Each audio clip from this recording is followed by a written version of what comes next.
If your job suddenly got easy and the money kept landing, you didn't win, you got caught. The most comfortable people in tech are being quietly removed from the game, and most of them have no idea it's happening.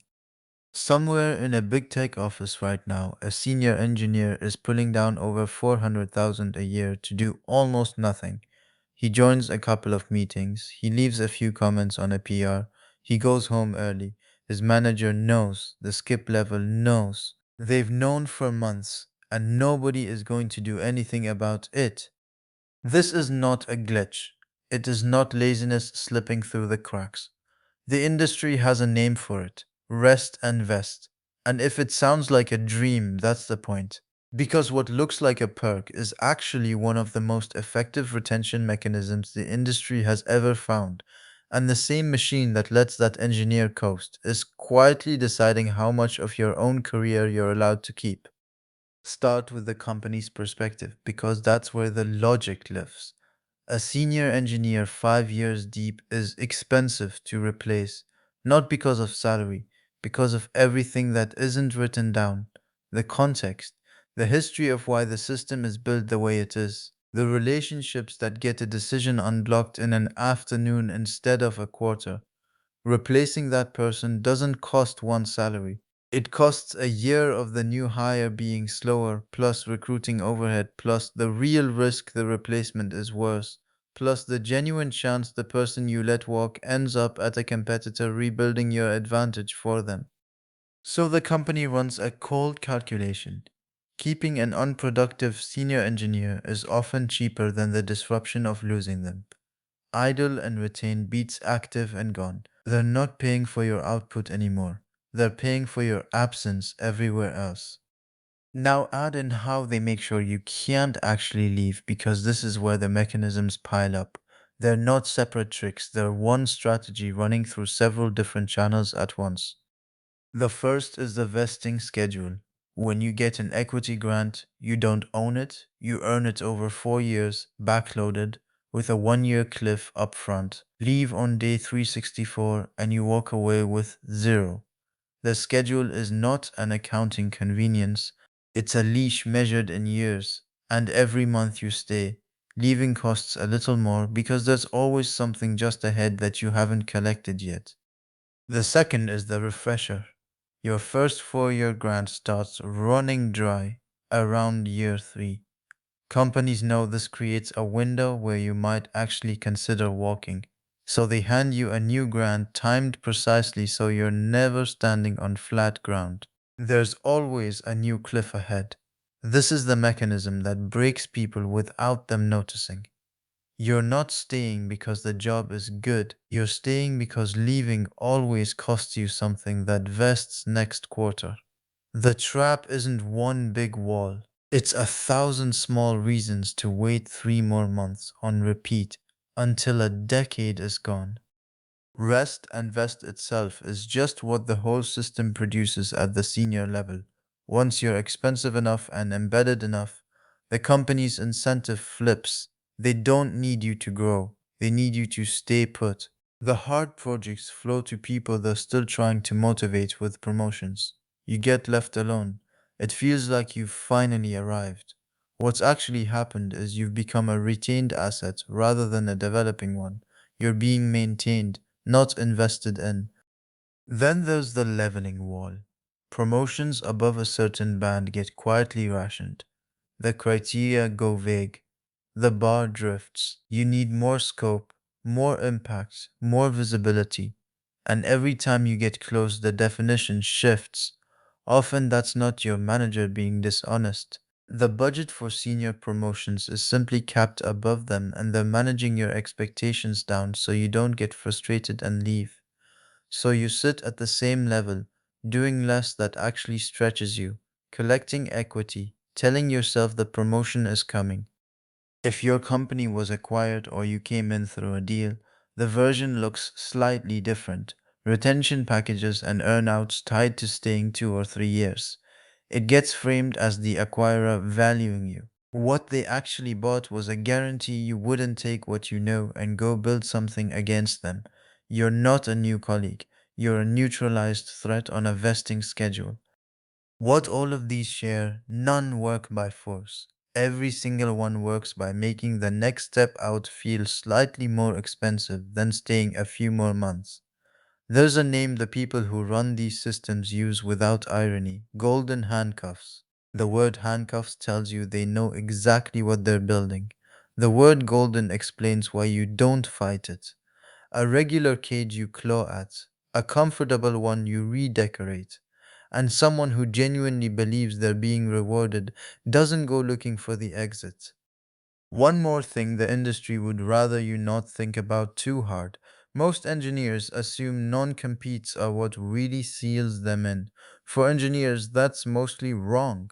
California voids them entirely. The federal attempt at a national ban is dead, which means enforceability is now a state by state patchwork rather than a universal cage. The leash is real, but it's made of money you haven't collected yet, not a contract that legally bars you from leaving. The walls are psychological and financial, not legal. That matters because you can walk through a psychological wall the moment you decide the cost is worth it. That's the machine from the company's side. Now turn it around, because this is the part that should actually bother you. Everything described above feels good while it's happening. The pressure is off. The money keeps landing. You're comfortable. And that comfort is the trap closing. Because while you're resting and vesting, three things are happening that are hard to see from inside. The first is skill decay.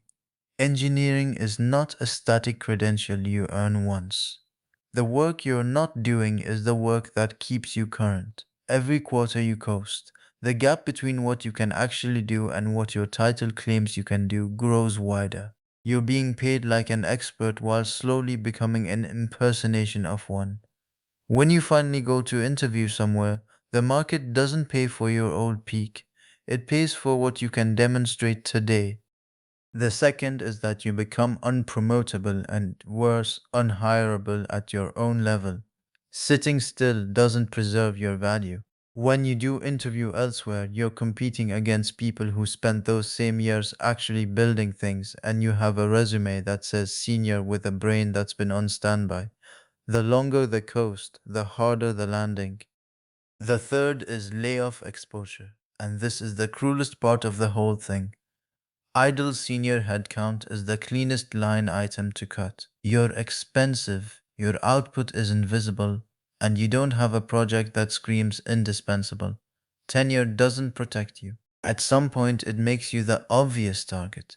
The same comfort that felt like a reward gets you cut first. Then you're on the market, mid career, expensive, with a multi year stretch you can't fully explain, competing against people who never stopped. That's the trap. Not that they underpay you, they pay you exactly enough, structured carefully enough, that you sedate your own ambition and call it winning. So here's how you push back, and most of it comes down to deciding a few things in advance while you're still thinking clearly. Stop measuring your worth by your unvested total. That number isn't yours. It's a probability where the company controls every variable, measured by one thing only: what you could get from someone else today. Everything else is a story designed to keep you seated. Interview at least once a year, every year, even with no intention of leaving. Especially then. It's not disloyalty. It's the only honest measurement of your actual market value, and it keeps your skills from going soft. If you can't pass interviews at your own level anymore, you've already started sliding, and it's better to find that out in a practice round than in a layoff. Treat equity as sunk the moment it's granted, not when it vests. Do the actual math, calculate what staying costs you. If the only reason you're still in a stagnant role is a grant vesting in 8 months, that grant is the price they've set on 8 months of your career. Ask yourself whether you'd pay that price in cash. Usually you wouldn't. Refuse comfortable idleness on purpose. If the hard work stops coming to you, that's not a break. That's a warning. Go find the projects that stretch you even when nobody is asking you to. The work that makes you harder to replace anywhere is what makes you safe everywhere. Treat comfort like a symptom, not a reward. Negotiate your refresher grant before the cliff in writing, not on a verbal promise. If a manager tells you to stay because more equity is coming, get the grant documented or start looking. Verbal future comp is one of the most common lies in this industry, and it gets told specifically to people who are one step from the door. Set your walk number and your walk date now, while you're calm. Decide in advance the level of stagnation or foregone opportunity at which you leave, and the date by which a promise has to be real and on paper. Write it down. The entire system is designed so that in the actual moment of decision, there's always one more reason to wait 3 more months. The only real defense against 1,000 small reasons to stay is a single decision you made before they could get to you. Here's what it all comes down to. They're not paying you to do nothing, they're paying you to want nothing. The salary is real, the equity is real, the comfort is real, and all of it is engineered to convert your ambition into a balance that only pays out if you stay still, stay quiet, and stay exactly where they can find you. The only person who gets to decide your career is worth more than your unvested total is you. Make that call before someone else makes it for you.